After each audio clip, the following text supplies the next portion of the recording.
They kind of engage in these rituals where they all get together and dance, and it's kind of a mishmash of like 70s mysticism, and you know, he draws from elements of like Buddhism and Hinduism and those kinds of things, coupled with free sex and dance and also and like drugs kind of hippie and counterculture thing, right? And so it's like all these people that appear to be like, you know, they look like hippies, and they're kind of like dancing and chanting, and there's even some like sensational film that is released at some point of them kind of all engaged in some in a kind of almost like it's a performative orgy where they're writhing, they're all naked and they're writhing all over each other. But it doesn't appear that anyone's actually having sex. That's what was weird about it. It felt, you know what it felt like? It is performative. Yeah, it felt like a scene in Blue Velvet when Dennis Hopper like mimes that he's like having some sort of like violent S&M sex with Isabel Rossellini, but they're both completely clothed. Yeah. And you're kind of like, what? It makes it even weirder. Yes. You're like, they're acting like they're having sex, but they're not actually having sex. Yeah. So yeah, the sannyasin. I think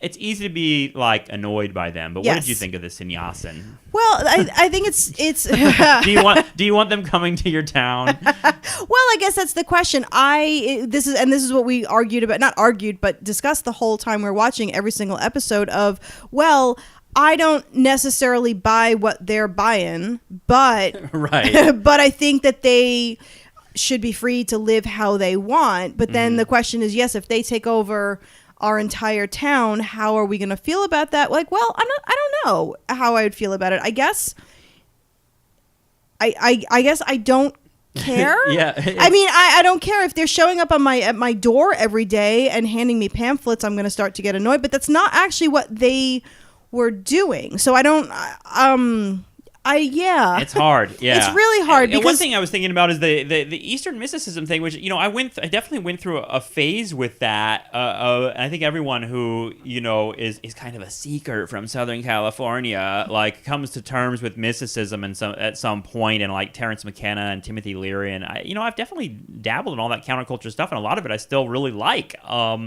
You know, and you know, I'm still a fan of that, like, you know, Allen Ginsberg kind of mysticism in some ways, and I see that as like, well, the West could use some of that, you know. Definitely, the West could use it, you know, some sort of you know, mind frame that's similar to that kind of stuff. Sure, I think because there isn't a true national or religious or secular ideology that's beyond fucking being vicious and wicked, right? Well, in the sense culture of capitalism, right? I mean, we don't have rituals like that, and we've talked about that before. And there's a great book by Daniel Pinchbeck called "Breaking Open the Head," where his first book, and he was a guest on this show. You can go back through the catalog, and there's an interview with him, but.